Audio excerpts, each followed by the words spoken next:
Oi, oi, bem-vindo, bem-vinda. Mais um bate-papo aqui no Mulher e Vida.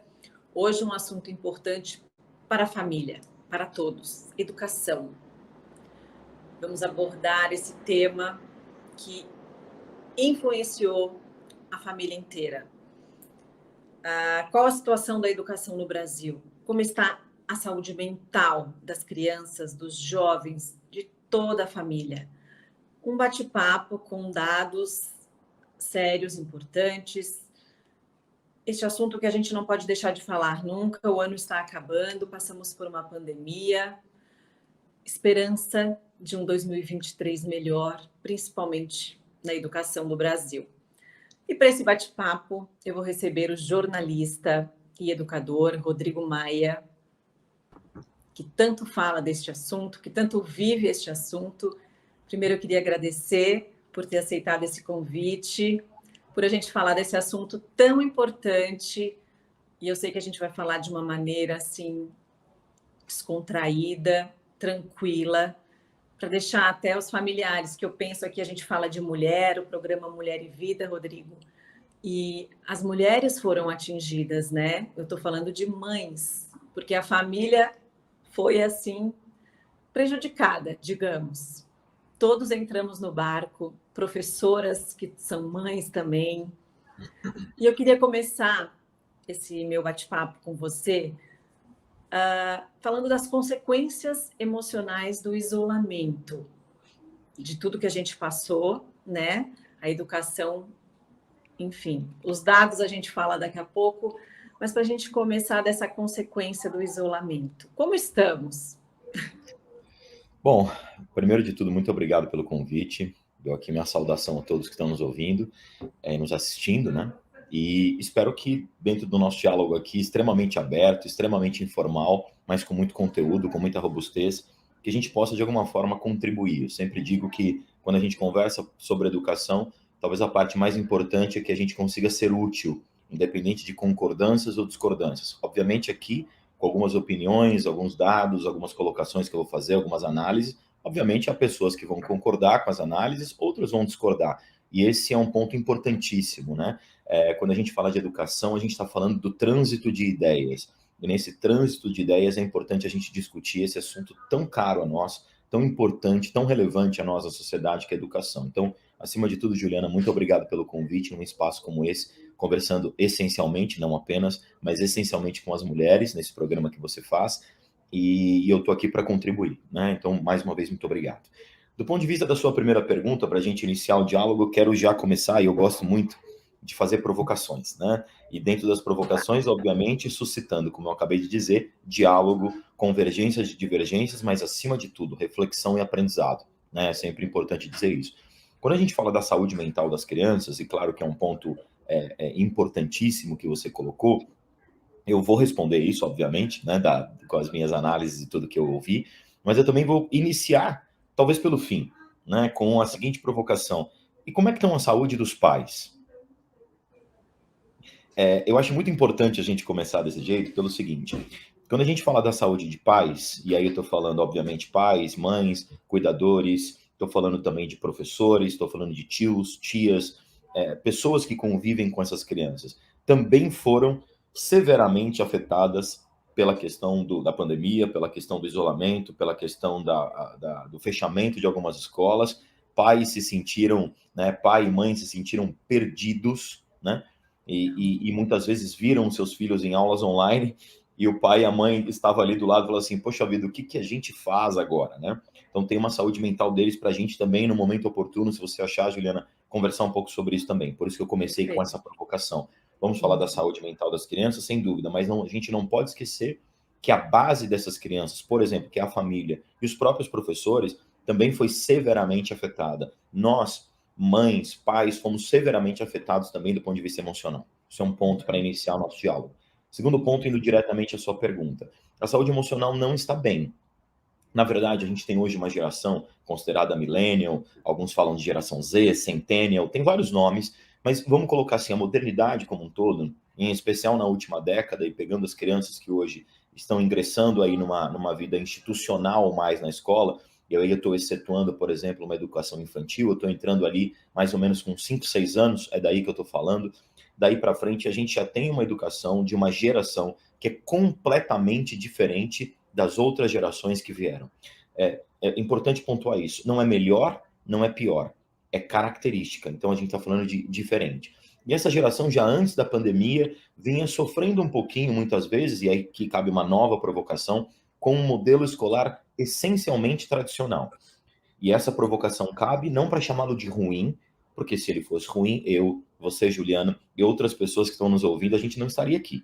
Mas já era um modelo que era plenamente, amplamente discutido e que já adolescentes, crianças, já não se sentiam muito bem. Muito bem. Aí passamos um período drástico, trágico, né? Uma pandemia que veio avassaladora do ponto de vista sanitário, e aqui não cabe a mim falar sobre isso, mas que do ponto de vista educacional impactou muito numa primeira instância ali inicial, uma falta muito grande de conteúdo, de contato das crianças com outras crianças, com professores, e que, como você pontuou muito bem, acabou tomando proporções aí para a saúde mental, para a saúde emocional ainda mais. Então, as crianças hoje, quando eu digo os adolescentes que não estão bem, é porque eles já vinham, e isso é muito importante pontuar, de algumas questões escolares que não estavam muito bem resolvidas nesse modelo. E aí a gente vai para casa, fica estudando em casa, e aí por isso que eu fiz questão, Juliana, e eu já te devolvo aí para que você possa, obviamente, dar continuidade ao nosso diálogo, e aí encontraram pais que se viram numa situação muito, talvez constrangedora, talvez desafiadora de, poxa, o que eu faço agora com meu filho o dia inteiro em casa? Veja, não apenas o dia inteiro em casa no sentido físico de estar lá, mas o pai e a mãe tendo que ajudar objetivamente nas aulas online. Por exemplo, Juliana, eu fico pensando, e eu não passei por isso, eu tenho 2 filhos, mas não passei por isso por conta da faixa etária, os pais e mães, Juliana, que tinham as suas crianças em processo de alfabetização, e aí tiveram que ficar em casa. Essas crianças não entendiam as aulas online e os pais precisavam ajudar ali sem ter formação para isso. Então, assim, todo mundo foi severamente impactado. E as consequências, esses danos da saúde emocional, da saúde mental, como a gente está dizendo, mas vamos colocar aqui para ficar mais claro, saúde emocional, que é o que a gente está querendo dizer, realmente foram severamente impactados. A gente precisa falar muito disso. Exato. É meu filho, no caso. Eu tenho um que estava nesse momento exatamente assim. Mesmo sendo muito focado, organizado, sofreu da mesma maneira. Mas isso a gente está falando aqui, dando exemplo aqui, eu acabei de falar do meu filho, mas graças a Deus, em uma situação que ele tinha condições, né? De ter uma internet, de ter um cantinho só para ele. Mesmo assim, o quanto foi difícil, porque aí todos em casa trabalhando ao mesmo tempo, não existe internet para todos, né? A internet cai, quem é o mais... Quem precisa mais? Quem é o mais importante? Não, a internet é minha, só eu posso usar. Quem? O meu filho? Eu? E aí? Se eu não, né? Se o pai não trabalha, não paga as contas. Se o filho não estuda, não aprende. E quando a gente fala de crianças em outras situações, que é aí mesmo que onde foi que o bicho pegou, sem internet, sem condições, sem nenhuma condição de estar em casa, sem comida, sem entender absolutamente nada. Essas crianças, esses jovens, essas pessoas, esses professores, conseguem recuperar o tempo perdido? Ou Juliana, conseguem, antes de recuperar o tempo perdido, será que eles já entenderam tudo o que aconteceu? Será que eles sabem o quanto foi perdido para o futuro, para a educação? eu Pensando em costumo... cidadãos críticos, né? Que a gente Perfeito. cria o nosso filho para isso, né? Eu costumo dizer, Juliana, que assim, educação não é um ponto, é um processo, né? Então, quando alguém fala assim, eu vou começar um exemplo bem micro para expandir para sua pergunta, né? Quando a gente fala assim, meu filho perdeu um dia de aula, né? E aí a pessoa às vezes fica extremamente preocupada. Eu estou dizendo perdeu um dia de aula, independente do motivo, eu não estou aqui entrando no mérito, eu vou para o aspecto cognitivo, né? Perdeu um dia de aula. Aí a pessoa fica extremamente preocupada, porque assim, aquele conteúdo que o professor passou, sei lá, história, não sei, aquele conteúdo que o professor passou, poxa vida, ele perdeu assim, assim, assim. E eu falo assim, calma. que você não entendeu que a aprendizagem, ela é necessariamente um processo, ela não é um ponto. Então, não é um dia que vai acabar com todo o processo de aprendizagem do seu filho, do aluno. Não vai acontecer. Isso em qualquer fase, em qualquer faixa etária. Não é um dia, né? Traçando um paralelo, daqui a pouco aprofundando para a sua pergunta, se você faz uma boa alimentação todos os dias, o seu corpo entende que você tem uma boa alimentação. Se um dia você, é aquilo famoso que a gente fala, né, Juliana? Um dia que você vai para o lixo, né? Que você come lixão, você vai para o hambúrguer, vai para pizza, vai para batata frita. E óbvio que lixão aqui é só uma brincadeira, porque isso tudo é muito gostoso, né? O que eu só estou querendo dizer, basicamente, para você é o seguinte: quando a gente fala assim de uma alimentação, a Nutri que eu tenho fala muito isso, Juliana. Ela fala assim, Rodrigo, se você comer, vamos lá, chocolates e balas um dia, porque te deu vontade por algum motivo, não tem problema. O seu corpo vai entender que você fez uma ingestão de açúcar, por exemplo, beleza? Só que não vai causar um problema para toda a sua dieta. Agora, se você transforma o açúcar, o chocolate, a bala, e óbvio aqui que eu só estou pegando um exemplo bastante simples, tá, Juliana? Em algo habitual, o seu corpo vai começar a sentir. Isso da mesma forma com alimentação saudável. Não adianta durante 2 dias na semana, sei lá, uma segunda e uma sexta, você querer comer saudável, os outros dias você desregrou tudo, aí você vai lá e fala, mas o meu corpo, eu tenho às vezes me alimentado de alguma questão saudável, etc. Não vai funcionar. Então, vamos sair da alimentação? Vamos para a educação? É ainda mais profunda essa questão da cognição do ponto de vista processual. Não é um dia que vai ser o problema, é um processo. Se você tem a falha de um processo, aí você tem uma situação grave para ser resolvida, que eu dei toda essa volta, fiz essa explicação para deixar claro para todo mundo. A educação, o problema da pandemia que foram, e nesse caso que você citou muito bem pontuado, a educação pública, por exemplo, crianças ficaram cerca de 2 anos, Juliana, sem qualquer tipo de conteúdo, sem qualquer tipo de contato com colegas ou professores, sem qualquer tipo de contato com atividades cognitivas de desenvolvimento e de aprendizagem. Aí nós temos uma situação extremamente grave. Em especial, como você citou, é seu filho, né? Que você citou, é filho, né? Coloquei certo, né? Filho, Isso. João. Qual é o nome dele? João. Meu filho também chama João, olha que beleza. E aí, no caso do João, por exemplo, você citou muito bem, somos nós, Juliana, é fato dizer isso, não sei, somos privilegiados. A verdade é essa. E não é um privilégio no sentido pejorativo. Se trabalhamos, se temos famílias que nos deram condições para isso, que bom para a nossa vida, ninguém está fazendo uma crítica a isso, mas estou querendo dizer, pensando numa sociedade, não somos privilegiados, isso é um fato, né? E se essas crianças já sofreram com as aulas online, as crianças que não tiveram qualquer tipo de contato online, tiveram qualquer tipo de contato com o professor, qualquer tipo de contato com conteúdo com colegas, é gravíssimo, Juliana.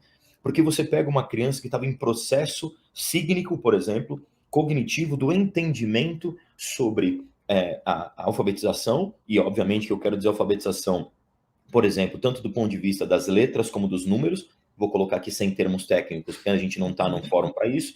Então, tanto de letras e números, e a criança sai desse lugar, e aí eu estou falando lá da periferia, por exemplo, das pessoas, infelizmente, com menos condições, e ela sai desse lugar, e 2 anos depois, com um vácuo, ela volta, e aí as pessoas ficam discutindo, Juliana, e aí vai sim a minha crítica a muitos secretários de educação de vários estados e de vários municípios, vai aí minha crítica dizendo, não, nós vamos fazer mais horas de conteúdo para compensar isso.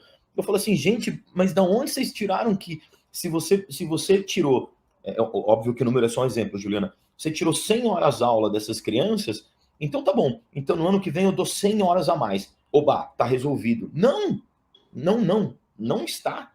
Não está. Você teve todo um processo interrompido que muitas vezes, Juliana, vai demorar para além das 100 horas nesse exemplo, obviamente a todos que estão nos ouvindo, 100 aqui é só um exemplo numérico, para além dessas 100 horas, você vai precisar de talvez 1, 2, 3, 4, tem alguns especialistas dizendo até 5 anos para a criança recuperar o ritmo cognitivo do ponto de vista da aprendizagem que ela estava.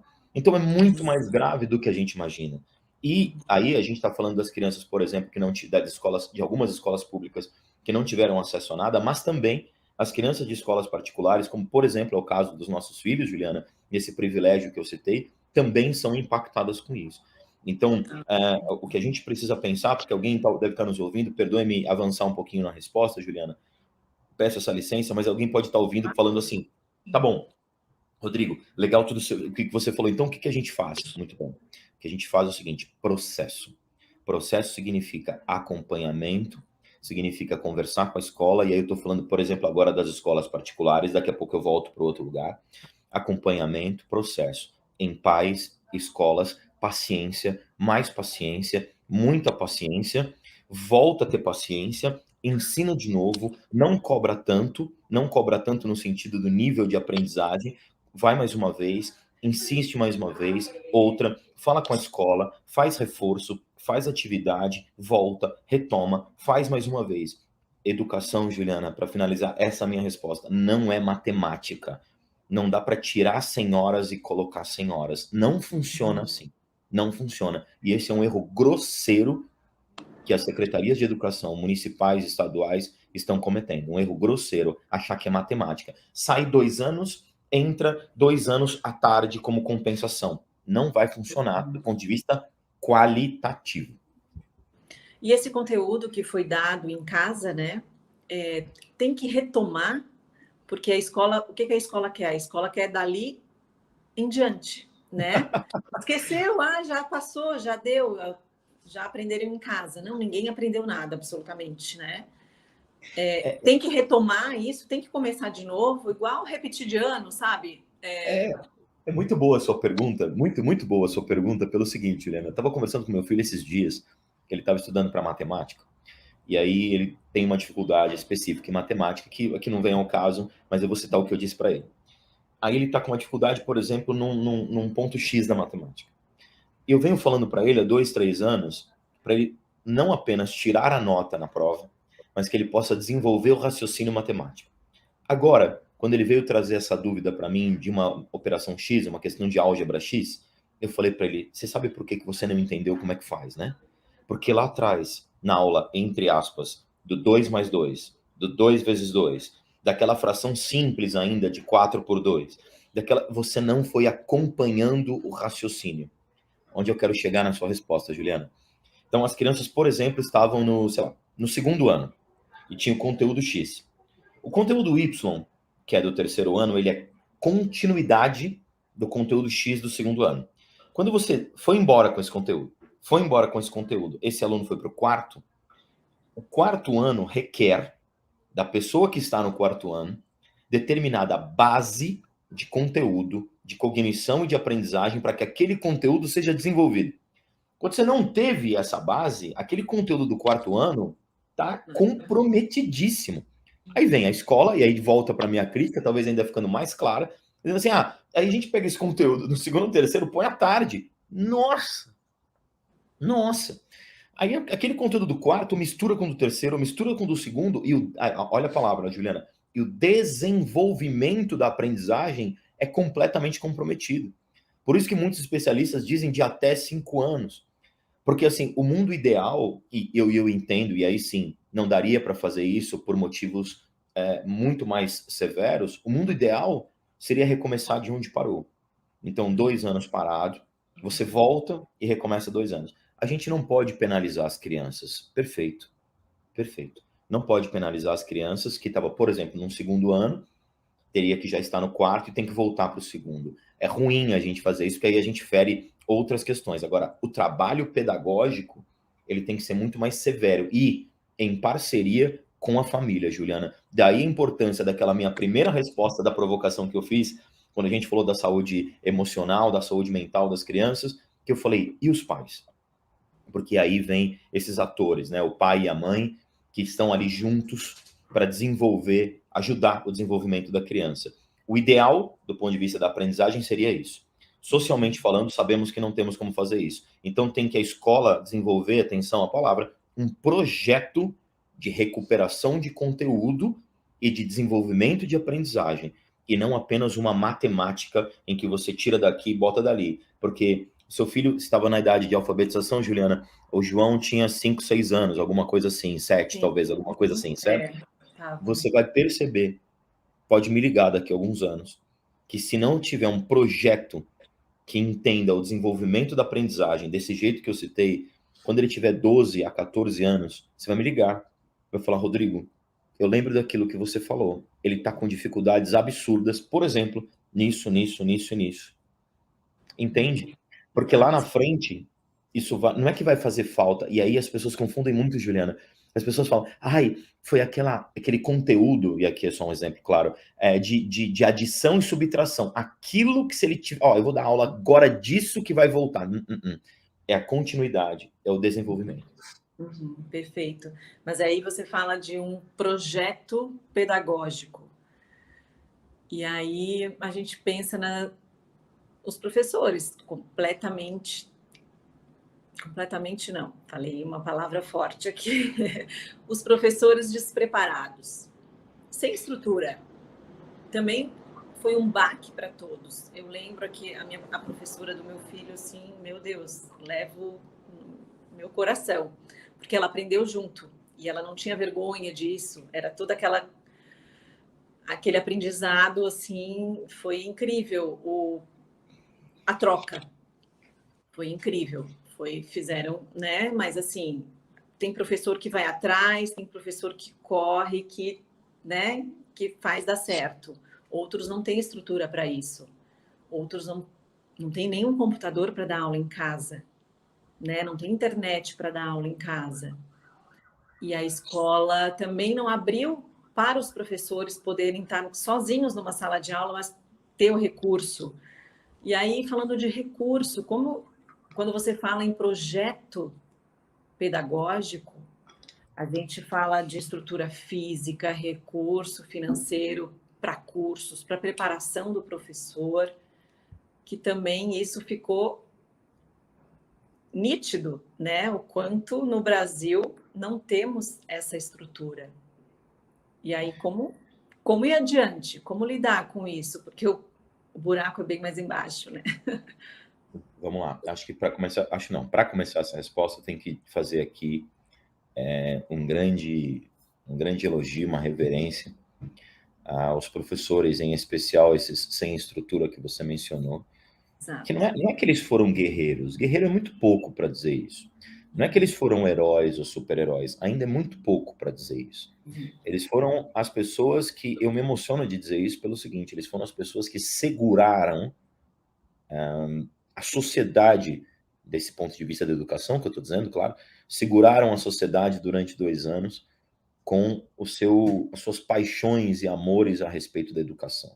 Total. Então, o trabalho que esses professores fizeram, assim, eu conheço centenas deles, é assim, de à noite, eu conheço alguns de uma maneira mais próxima, à noite chorar mesmo, Juliana, não é modo de dizer, de desespero do que fazer naquela semana, desespero. Eu tinha uma atividade assim, para o aluno aprender assim, assado, eu não sei o que eu faço dessa atividade no ambiente online e ficar desesperado, ficar completamente desesperado.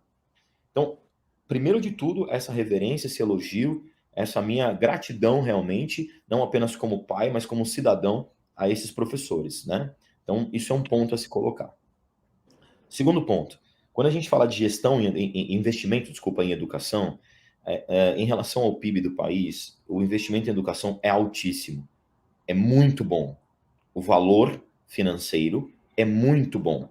Só que o problema, e eu tenho discutido isso, Juliana, há anos, o problema não é o valor em si, mas é a gestão do valor. É como o valor é gerido. Como que esse valor chega ou não na ponta. Como é que esses diretores, tanto das próprias escolas, como de algumas diretorias de ensino das regionais, como é que eles fazem a gestão desse recurso? E aí a gente tem o grande problema hoje, não por uma incompetência desse diretor, desse gestor apenas, ou até uma incompetência dele. Eu não estou entrando ainda no mérito dessas culpas, mas quando você fala da gestão desse recurso, você tem uma cadeia. Não adianta você culpar uma parte dessa cadeia. Você tem desde os ministérios e secretarias e assim, que vão mandando essas verbas, tem a chegada dessa verba, tem como você faz a gestão dessa verba, como que você tem que, vamos colocar assim, prestar contas dessa verba. Só que eu quero dizer na ponta não recebe isso da forma que deveria receber. A gente não tem, quando eu falo, por exemplo, de um projeto, passa por isso também, né? De você conseguir saber como é que faz a gestão desse dinheiro. Porque políticas públicas na educação, Juliana, dependem objetivamente de todo um contexto da região, da escola, de como é a vida desses alunos naquela comunidade. Então não adianta falar assim, eu estou mandando esse dinheiro, e de novo aqui eu estou bem entre aspas, num campo de um exemplo bem simples para todo mundo entender, estou mandando esse dinheiro para comprar 20 computadores. Eu vou falar para você que eu conheço, tá, Juliana? Eu conheço centenas de escolas que foram obrigadas a comprar 20 computadores sem precisar. Estou te falando que eu conheço. Centenas, não é uma, duas, nem três, centenas. Você vai comprar esses computadores, essa verba para computador. Aí o diretor vira e fala assim, mas eu já tenho um computador, eu preciso dessa verba, obviamente que aqui é um exemplo, para colocar, para arrumar a parede que está caindo. Essa verba é para computador. Aí ele vai lá, compra, bota os computadores numa sala e eles ficam lá. E ao passo que outras escolas em outras regiões não têm computadores. Então, quando eu estou falando de gestão do recurso, é isso. Mas eu mandei para as escolas 10 milhões, 5 milhões, e de novo, fictício o número aqui, 10 milhões, 5 milhões, tudo bem. Qual é a necessidade dessa escola? Como que isso é feito? E em muitos casos, eu não estou dizendo todos, mas em muitos casos, em cidades e estados, isso não acontece. E esse é o problema da gestão. Terceiro tópico que você falou e deixei para o final de propósito, formação de professor. Veja que no primeiro tópico eu elogiei objetivamente todos os professores porque merecem. Eu trabalho com formação de professores, Juliana, há pelo menos... Olha, comecei com formação do professor, vai revelar um pouco da minha idade, mas que ninguém ache. Por favor, que todo mundo ache que eu tenho 20 e poucos aqui. Estou brincando. Eu quero dizer, eu trabalho com formação de professor desde 2005. Nós estamos em 2022, 23 indo praticamente. Então eu estou falando aí pelo menos aí de uma boa quantidade de anos, deixa para lá. Mas eu estou falando aí pelo menos mais de 15 anos, né? Então, e eu digo para você, é muito difícil fazer formação de professor muitas vezes. É um desafio enorme por vários motivos. Primeiro, pela falta de incentivo a essa formação. Segundo, algumas vezes, por uma falta de interesse de alguns educadores por se atualizarem, de alguns educadores por ouvir novas práticas, novas metodologias. Então, a gente tem todo um problema aí desse investimento. A maioria dos professores quer. Já estou colocando pontualmente aqui. A maioria dos professores quer, mas existe uma boa parte dos professores que não se interessa por esses desenvolvimentos. E isso acontece porque lá atrás, antes da pandemia, havia algumas formações, por exemplo, a respeito de recursos tecnológicos, etc. Eu não estou falando de estrutura, tá? Estou falando sobre como usar. Ou seja, você desenvolver estratégias pedagógicas sobre o como usar. Não estou falando sobre a estrutura em si. Como você falou, há professores que não têm computador, não têm internet, não têm nada. E aí você tem esse tipo de falha. Ao passo que você tem uma outra falha, que é muito mais grave, porque aqui eu falei de uma minoria de professores, mas muito mais grave, que são as diretorias de ensino que muitas vezes não promovem a esses professores, com o recurso que tem, as formações necessárias. E aí você lembra, Juliano, que eu falei sobre aprendizagem? Que é um processo, não é um ponto? O que é a gestão do recurso? Olha o que eu estou querendo dizer. Pega uma verba, junta X mil professores e dá 3 palestras num ano, ou 3 workshops, dá nome bonito assim. O professor vai 3 vezes ao ano ter 2 dias de contato com algum conteúdo e tá tudo bem. E fala assim, dei formação de professor. Ora, se aprendizagem é processo, Juliana, é formação constante. É toda semana, é todo mês, um assunto novo, e volta, e forma de novo, e continua, e atualiza. A tecnologia muda a cada dia. E se a gente não acompanhar essas mudanças, não vai adiantar. Então, quando a gente fala de formação de professor, ora, a gente tem que ir para o mesmo princípio da aprendizagem dos alunos. É processo, não é ponto. Então, não adianta na formação de professores as secretarias de educação de municípios e estados dizerem assim, esse ano promovemos 4 encontros entre professores aqui, e a gente fez isso aqui. Então, 4 encontros no ano está de brincadeira, né? Não é isso. O professor precisa semanalmente, quinzenalmente, mensalmente, ser motivado com várias formações contínuas, formação continuada para os professores. Juliana, isso faz parte daquilo que eu chamei de projeto. Formação continuada para os professores, incentivo para esses professores. E mesmo essa minoria que eu citei lá, que às vezes não quer muito isso, incentiva, porque às vezes é falta de incentivo, às vezes é falta de ele conhecer e falar, poxa, que legal, eu fazendo tudo isso, como eu melhoro, entende? Então, por isso que eu volto a citar a questão do projeto. Bom, acho que eu respondi a sua pergunta, os 3 pontos que você citou. Rodrigo, e falando nisso, assim, a gente viu na pandemia, em todos os sentidos, que a tecnologia veio para ficar, né? Esse contato com a tecnologia, tanto de alunos, pais, professores, veio de uma forma positiva, digamos assim. Veio para ficar. Então, a gente tem que correr atrás, tem que fazer o curso, tem que estar atualizado, porque veio, a gente aprendeu na marra, o professor aprendeu na marra, o aluno aprendeu na marra. Quantas vezes eu lembro de entrar no quarto do meu filho, em aula, eu ia lá dar uma espiadinha, o computador ligado, a professora falando, os alunos, e ele na janela, olhando a árvore. Aí eu não sabia se eu brigava, se eu mandava ele sentar. Como que a gente ia fazer isso, né? Com o filho, gente. Que chatice. Porque a gente hoje está aqui, olha que bom. Que delícia, eu estou conversando contigo aqui. Não sei se daria para ser de outra maneira, por causa do tempo, por causa de agendas, né? E aqui a gente resolveu dessa maneira maravilhosamente. Então, assim, eu vejo muito pelo lado positivo isso tudo, nesse sentido. Mas a gente viu essa cena, assim, fica na minha cabeça, assim. E aí eu não briguei, fechei a porta e deixei. Ele estava ouvindo, mas olhando para a janela, respirando, pensando, não sei o que, tadinho. Mas a tecnologia veio para ficar. E a gente tem essa estrutura, agora pensando já em 2023. Passamos por tudo isso, os alunos voltaram com máscara, sem máscara, dia sim, dia não, todos os dias. Foi aquela, né, mudança, assim, aquela loucura. 2023, esperamos que esteja tudo corretamente. Estamos preparados para para a tecnologia, porque vai ser necessário também, e para essa aula normal, para essa educação normal, 2023, será que a gente pode esperar uma conclusão positiva? Vamos lá, eu vou separar em escola pública e escola privada, sua resposta. E aí acho que a gente progride. Vamos lá. Do ponto de vista da escola pública, infelizmente não estamos preparados estruturalmente para esse ambiente mais tecnológico. E aí cai naquilo que eu falei na resposta anterior a respeito da gestão dos recursos, né? Ficou assim escancarada, né, a falta de preparo de estrutura tecnológica da escola pública. Ficou escancarada, explícita, e nenhum governador, prefeito, secretário estadual, municipal pode falar a respeito.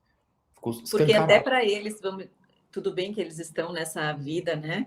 Mas até para eles foi um choque, né? Foi um Tudo ao toque. mesmo tempo agora. Tudo ao mesmo Exato. tempo agora. Bom, Juliana, eu vou separar a sua resposta em 2 eixos, escola pública e escola privada, inevitavelmente, porque quando a gente fala de educação, de estrutura, de tecnologia, de preparo, necessariamente a gente precisa entender a diferença entre escola pública e escola privada. Infelizmente, a escola pública tem um problema de estrutura bastante grande e isso ficou escancarado. E quando eu falo que isso ficou escancarado, eu quero dizer o seguinte: os próprios gestores sofreram, né? Professores sofreram, alunos sofreram, e a gente percebeu, como eu disse, escancaradamente, que não há estrutura tecnológica para atender a rede como um todo. Conheço a rede como um todo no Brasil, vários lugares, e alguns lugares sim têm estrutura, é bom pontuar isso. Alguns lugares sim têm estrutura, mas assim, alguns lugares, talvez a esmagadora maioria, não tem essa estrutura. Então, nós não estamos preparados do ponto de vista tecnológico nas escolas públicas para a rede como um todo, pensando em Brasil. Não estamos. Há lugares extremamente carentes, que precisam disso, né? Precisam de um investimento na estrutura e, de novo, Lembrando, não estou falando necessariamente do aumento de recurso financeiro. Eu estou falando da gestão do recurso financeiro. Importantíssimo pontuar isso. Porque quando a gente fala, precisamos de mais investimento em educação, todos os homens públicos viram e dizem assim, mas o PIB que se investe em educação é muito alto. E o pior, eles estão certos, é alto. Por isso que eu estou frisando tanto, Juliana, essa questão que não é o valor em si, mas a gestão desse valor. Então, escolas públicas, não estamos preparados. Precisaríamos aí, nesse novo governo federal e nos novos governos estaduais, verificar uma política de gestão desse recurso para a educação, e há algumas entidades que ajudam os setores públicos para isso, né? Algumas entidades que eu conheço, por exemplo, Todos pela Educação, da Priscila Cruz, que é uma amiga minha, é uma pessoa que ajuda muito isso, que mostra alguns caminhos, que tem pesquisas e tem dados ali no Todos pela Educação de caminhos que podem ser seguidos. Por exemplo, teve até uma série do Todos pela Educação que eu tive a oportunidade de participar junto ali com algumas coisas, em que a gente verificou, por exemplo, a educação de Sobral no Ceará. Mas olha só que interessante, Juliana. A qualidade da educação de Sobral no Ceará passa por políticas públicas, atenção ao que eu falei lá na primeira resposta, políticas públicas que duram quase 20 anos.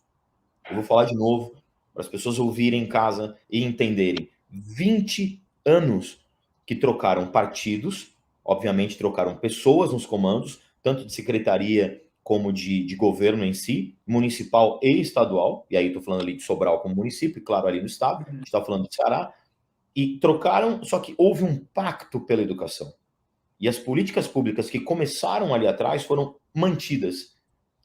Ceará, Sobral, por exemplo, e outras cidades ali, estavam nas últimas colocações nos principais indicadores, Juliana, e hoje figuram entre os 2, 3 primeiros do Brasil. 20 anos de continuidade de política pública. Então, quando eu falo de projeto, quando a gente fala de projeto, quando a gente fala que pode demorar 5 anos para essas crianças recuperarem, é porque educação é processo. Então, a escola pública precisa de um projeto, e aí essa palavra que eu acabei lembrando essencialmente para dizer agora é muito importante, é pacto. Precisa haver um pacto pela educação, Juliana. As pessoas todas acham muito bonito dizer sobre educação. Adoram falar, a educação no país precisa ser prioridade, poxa vida, porque educação, mas na hora de fazer, não faz. Na hora de fazer um pacto, não faz. Na hora de botar a mão na massa, não faz. É bonito falar, o discurso é lindo, mas na hora de fazer a coisa complica. Então, escolas públicas têm essa questão. Escolas privadas, bom, varia muito de escola para escola, e acho que aí a gente precisa trabalhar muito a formação de professores para que eles saibam como usar a tecnologia. Como usar a tecnologia. Tecnologia não é um lugar em que você põe conteúdos na internet e fala, estou usando a tecnologia. Não. Quando a gente fala de estratégias cognitivas, a gente precisa se desenvolver de uma outra forma. E aí vale tanto para escolas públicas como privadas. Eu acredito que aí, para que essa estrutura aconteça, ou pelo menos para que essa retomada aconteça, precisa de uma formação contínua, como eu disse na questão anterior. E vale aqui uma pontuação, antes de finalizar a resposta, que é o seguinte, existe uma máxima, né, de que professores de escolas particulares são melhores do que de escolas públicas. Isso não é verdade. Tá? Eu quero pontuar isso claramente. Há professores de escolas públicas maravilhosos, assim, espetaculares, incrivelmente engajados, que são verdadeiros exemplos para o país. E eles existem, e esses documentários, como por exemplo o que eu citei do Todos pela Educação, mostram isso de forma objetiva. Né? Então, assim, é preciso pontuar isso. Essa lenda, esse mito, não é verdade. O que acontece, sim, depende da escola, uma diferença muito grande de estrutura, e talvez também de alguns profissionais, mas há professores espetaculares nessas escolas que fazem trabalhos incríveis e alunos espetacularmente inteligentes, engajados, dedicados nas escolas públicas que merecem acesso a uma educação de ainda mais qualidade para progredirem na vida. É muito importante a gente dizer isso. Portanto, eu acho que nós não estamos preparados como um todo. Eu acho que a tecnologia, como você citou, ela veio para ficar, só que a pandemia deixou claro que a educação brasileira não está preparada para imprevistos, não está preparada para alto desempenho em recursos tecnológicos e precisa investir muito em formação continuada dos seus professores e gestão dos recursos públicos. Se esses 4 itens aqui não forem colocados na prática, nosso discurso vai ser bonito, mas o resultado ainda vai ser muito abaixo. Perfeito. Os projetos, né, são lindos mesmo, né? que visam somar a educação, enfim, até eu ia perguntar, mas você já respondeu como é que a gente divide isso, né, do texto ali lindo, dos projetos lindos com a prática, né, como é que, enfim, mas já está respondido. E aí, falando ainda dos professores, esses que muitos trabalham em escolas públicas, também eles estão ao mesmo tempo nas duas, né? Na Públicas e escola do meu particulares. filho, Muitos a deles. maioria dos professores dão aula em escola pública e particular. Exato. Então, só a gratidão, né, que a gente tem, porque eles, olha, saem de uma escola e vão para outra, e vão para outra, e vão para outra, então, firmes e fortes. É isso aí. Para a gente finalizar, Rodrigo, eu sei que é um bate-papo longo, né? Ficaria, acho que, semanas falando disso, porque é sem fim, né? A gente se preocupa, porque é o futuro dos nossos filhos, das crianças. Erramos em fechar as escolas nesse período por tanto tempo? Outra pergunta. A educação é tão importante, é um assunto que infinito, porque o governo sabe disso, né? Não falando em nomes assim, mas o governo no geral sabe disso, da importância da educação, e aí a gente só lê, só assiste nos noticiários que o governo bloqueou milhões na educação, o governo bloqueia recursos para a educação. Como que a gente lida isso? É tão assim surreal, porque a gente sabe da importância, eles sabem da importância. O que acontece? Bloqueiam onde não devem bloquear, assim, meu Deus, o que acontece? Você como educador, como jornalista, porque sempre esteve, né, diante dos fatos, sabe, de números, quando a gente vê notícias como essas da educação, de bloqueios, de falta de investimento mesmo, o que a gente espera para 2023, para a gente encerrar? E o que a gente pode fazer? Nós como mães, agora vou falar como mãe, assim, a gente pode fazer alguma coisa também fora? A gente pode lutar, a gente pode, sabe? O que a gente pode fazer? Nós todas que estamos aqui assistindo, mães preocupadas. Olha, eu até anotei aqui os pontos que você citou, dada a super importância da sua pergunta. Então, eu vou um por um aqui e termino com essa questão de economia versus educação que você acabou citando, o que a gente faz, né? Primeiro, erramos com as escolas fechadas, primeiro item que eu anotei aqui. Pelo tempo que elas ficaram fechadas, sem dúvida alguma que foi um erro. Não há qualquer tipo de dúvida, né? É óbvio que principalmente no pico inicial ali, naquela primeira onda que se chamou de pandemia, uma atitude inicial de lockdown e de fecha as escolas, na verdade fecha tudo, vamos combinar assim, foi necessária do ponto de vista sanitário para que se mantivesse ali, para que se entendesse o que está acontecendo, né? Eu não tenho qualquer tipo de autoridade sanitária para dizer abre ou fecha um lugar. Não posso me aventurar a dizer isso, porque não sou dessa área. Precisa ter um especialista para falar sobre isso. Agora, quando você teve aí vou chutar aqui o número, tá, Juliana? Não me lembro agora de cabeça. Mas uma primeira onda, aí você tem pelo menos aí de 4 a 6 meses com escolas fechadas. Durante esses 4 a 6 meses, já dava para toda a gestão pública na área da educação ter dito assim: não sabemos o que vai acontecer, as escolas não podem ficar fechadas. Qual operação de guerra, óbvio que entre aspas, claro, qual operação de guerra a gente vai montar para não fechar as escolas?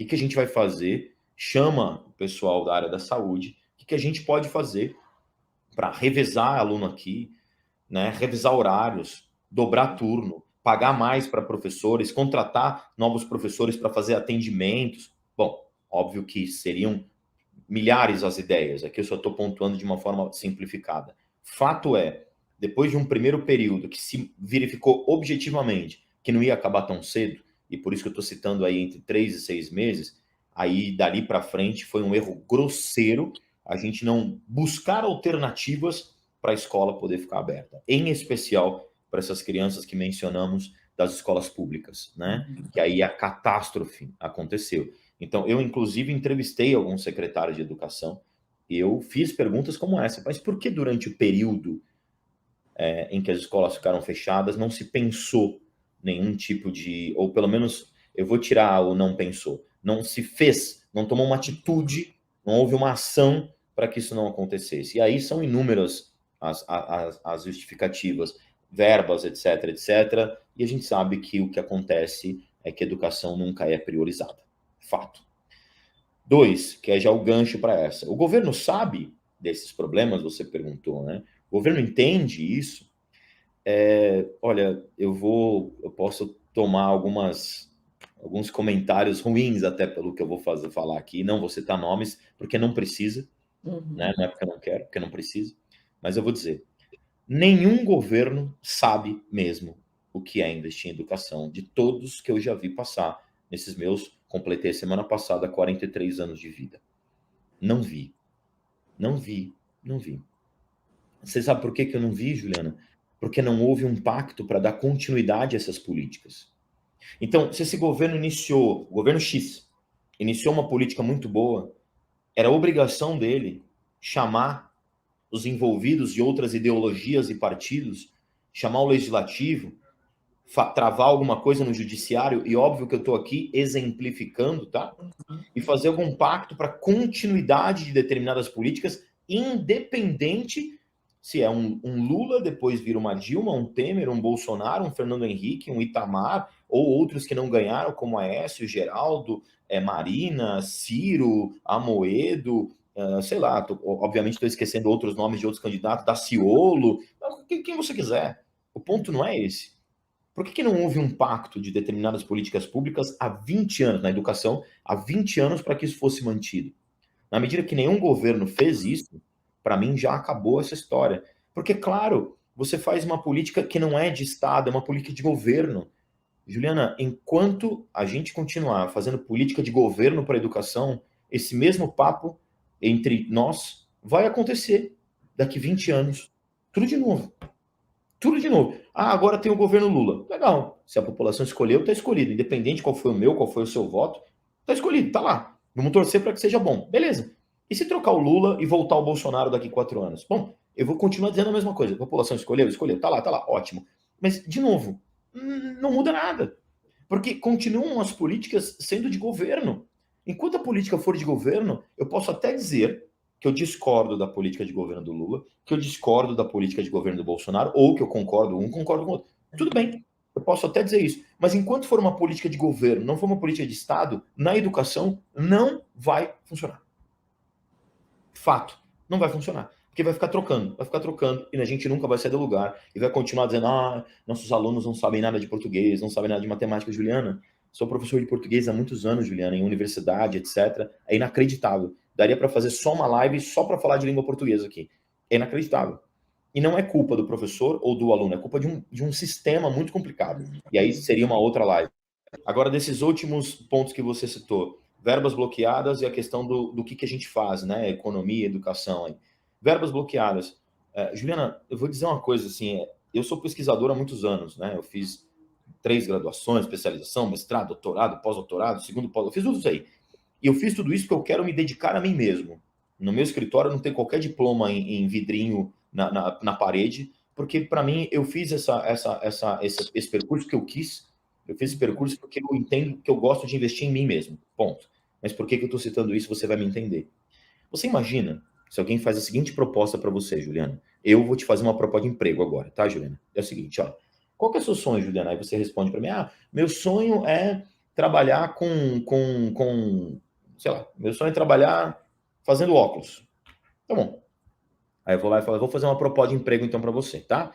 É o seguinte, olha, você vai trabalhar comigo 40 horas por semana, você vai ganhar um salário mínimo, você não vai ter direito a 13º, você não vai ter direito a férias, você não vai ter direito a horas extras, você tem que trabalhar comigo num contrato de exclusividade, você não pode ganhar dinheiro de qualquer outra fonte que não seja minha, com risco de você perder o seu emprego comigo. E detalhe, é um contrato de 2, 3 ou 4 anos. Contrato de 3 anos, e se você, depois de 1 ano e meio, me largar, você tem que devolver tudo que eu te dei. Juliana, você aceita a minha proposta? Não, querido. Muito É obrigada. assim que os pesquisadores do Brasil vivem. Os pesquisadores do Brasil vivem com isso. Então, quando você vai lá e você não investe em pesquisa, não investe em desenvolvimento em todas as áreas, Juliana, humanas, exatas, biológicas, vamos pegar esse termo antigo, mas para todo mundo entender, área de tecnologia, de saúde, área de humanas, todas essas áreas, é assim que funciona a pesquisa aqui, acadêmica. E aí as pessoas falam, poxa, eu visitei, já dei aula, inclusive, em universidades no exterior, e aí você fala assim, nossa, como que lá funciona? Vai lá ver o investimento em pesquisa. Não é esse ano ou ano passado, Juliana, é nos últimos 20, 30, 40, 50, 80 anos. As pessoas não entendem isso. Então, não, o governo não sabe, e bloqueio de verba para a instituição pública é um absurdo. Né? Ah, mas na instituição pública tem uma questão ideológica, tem uma questão assim, assado. Bom, então eu não concordo, eu, Rodrigo, não concordo, mas eu não vou entrar nesse mérito. O que eu quero dizer é, está desconfortável? Então faz o seguinte, chama os reitores dessas universidades, pega o ministro da Educação, chama os reitores dessas universidades e vamos entender o que está acontecendo. Vamos abrir o diálogo com a sociedade, vamos entender qual que é a postura, vamos abrir diálogo sobre isso? Não, isso não acontece, é top-down. Enfim, para finalizar, o que a gente faz? Juliana, eu tenho 2 filhos, um de 12 e um de 14 anos. O que eu busco fazer é ensinar para eles valores, e é óbvio que eu estou falando do ponto de vista da educação, não estou entrando no mérito de moral e ética, eu estou falando assim, valores do entendimento de por que você está aqui hoje, meu filho? O que você deseja da sua vida? O que você quer da sua vida? Vamos entender o seguinte, Juliana, e eu falo muito isso para o meu filho, porque eu acho que tem tudo a ver com educação, tá? Nesse sentido do que fazer, ok? Visto que a gente tem esse cenário, que a gente depende dos órgãos públicos, como a gente acabou de dizer, tanto no nível de particular como de público, nesse sentido que eu acabei de dizer. Aí eu digo assim para ele, vamos entender juntos, meu filho, o seu projeto de felicidade. Qual que é o seu projeto de felicidade? Aí eu digo para eles, não se esqueça nunca que alegria é um momento, tristeza é um momento. A alegria, não se deslumbre com ela, ela vai acabar. A tristeza, não se destrua com ela, ela vai acabar. Mas não abra mão jamais do seu projeto de felicidade, porque nele estão alegrias e tristezas. Todos os dias eu falo isso para os meus filhos. Todos os dias.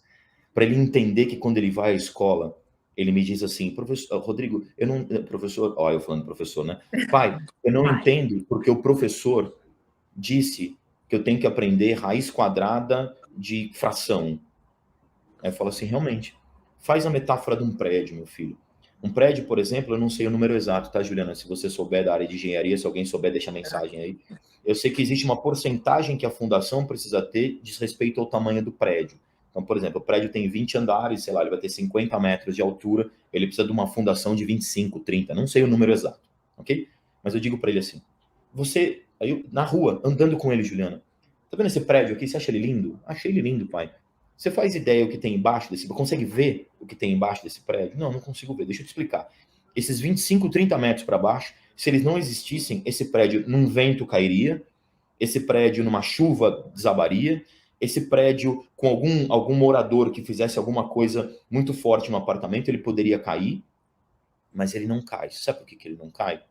Porque houve uma fundação muito boa para ele. E prédios que caem é porque não tiveram fundação muito boa. Mas você está vendo a fundação? Não. É exatamente igual todos os conteúdos que você aprende na escola. Eles podem, às vezes, não ser vistos por você e você não entender para que ele serve na hora que você está aprendendo. Mas ele é a fundação do teu prédio para aquilo que você precisa ver. Então, quando eu dou esse conceito de felicidade, quando eu explico essa questão da fundação, as coisas parecem fazer sentido. E é daí que eu costumo dizer que é o que a nossa função como pai, primeira resposta lá de, lembra que eu falei para você, como é que tá a saúde emocional dos pais? Se você não passa segurança para o seu filho nesse sentido, se você não passa isso para as pessoas que você está criando, seus filhos, eles vão ter ainda mais dificuldade. Enquanto isso, paralelamente, assim como a gente vai para a rua para cobrar coisas de economia, de salário mínimo, e de falar do governo, e que é isso, e que é aquilo, por que a gente não para a sociedade dizendo, ou tem um pacto pela educação, ou todos vamos aqui parar todo o governo? A gente não faz isso pela educação. A gente não faz isso. Então, enquanto a gente não fizer isso, Juliana, o que a gente tem que fazer é nosso trabalho de formiguinha aqui, como eu citei, buscar esse nível de formação, agradecer pelo privilégio que a gente tem de colocar nossos filhos numa escola estruturada e a gente poder dar a eles um acesso a uma educação de qualidade e ajudar. Eu, para que você saiba, todos saibam aqui, até para colocar aqui para vocês, Todos os anos, nos meses de janeiro e fevereiro, eu participo de formação de professor gratuitamente, de maneira voluntária, para professores de escolas públicas. Eu vou em janeiro e fevereiro e fico lá com eles, verificando o que eu posso contribuir de alguma forma e, claro, aprender muito com eles também. Perfeito. E a gente finaliza assim da melhor maneira, né? E o bom é poder falar sobre isso, né? Eu acho que quanto mais a gente falar, quanto mais a gente gritar, quanto mais a gente tentar espalhar esse assunto, essa conversa e esse trabalho de formiguinha, como você mencionou, é isso, né? Vamos falar de educação, vamos correr atrás, porque é isso. Ah, lindo exemplo, adorei. Imagina, Obrigada. se você me permite só para encerrar, não vamos só falar, vamos falar e fazer. E aí eu quero só um recado final de 1 minuto, se você me permite, Claro. porque a nossa sociedade, ela está muito centrada nas diferenças. Eu tenho visto muita violência física, muita violência nos comentários, muita violência, às vezes, em concordâncias, ou, nesse caso de violência, discordâncias. E eu queria só dizer uma coisa muito rápida. Eu adoro estudar as palavras, eu sou da área de linguística, né? Eu adoro estudar as palavras. Eu quero deixar esse recado aqui, se você me permitir. Prometo não demorar mais de 1 minuto nesse recado, que é o seguinte. Eu gosto muito do prefixo per, P-E-R. Esse prefixo per eu gosto muito. Ele vem do latim e ele significa ir ao limite máximo, né? E aí, quando você tem o uso do prefixo per, fica fácil a gente entender. Se você for para a área da química, por exemplo, entre moléculas e átomos na célula, por exemplo, existe um limite máximo de moléculas. Eu sempre confundo átomos e moléculas, admito. Mas existe um limite máximo que cabe dentro de um átomo, né? Um limite máximo de átomos dentro de uma célula, dentro de uma molécula. Mas o ponto que eu quero dizer é o seguinte: tem o nitrato e tem o pernitrato, ou seja, você vai ao limite máximo de átomos ali para que você possa desenvolver aquela substância. Tem, por exemplo, cloreto, mas tem o percloreto, que é o limite máximo que você tem ali dessas moléculas, desses átomos, que como eu não sou dessa área, posso estar confundindo o nome, mas com certeza as pessoas entenderam a história do prefixo per. Mas olha que interessante quando a gente vai para outras palavras. Tem aquilo que é feito, ou seja, que você vai lá e faz. Mas tem aquilo que você vai ao limite máximo do fazer, e é perfeito. Tem aquilo que você segue, que você quer muito para sua vida, então você segue. Mas tem aquilo que você vai ao limite máximo para conseguir o que você quer, aí você persegue. E aí o amor nada mais é do que a doação. Amor é doar. Amar é doar a você ou ao outro. E você sabe qual é o limite máximo do amor? Perdoar. Então, perdoe-se todo dia. Perdoe-se o outro todo dia, para que a gente possa conseguir viver uma vida muito melhor e entender uma sociedade muito mais justa e igualitária pela nossa educação. É isso. Lindo. Obrigada, terminamos da melhor forma. Obrigada, Rodrigo, mais uma vez, que a gente discuta e faça. É isso. Sempre pela educação. Obrigada, obrigada a todos vocês.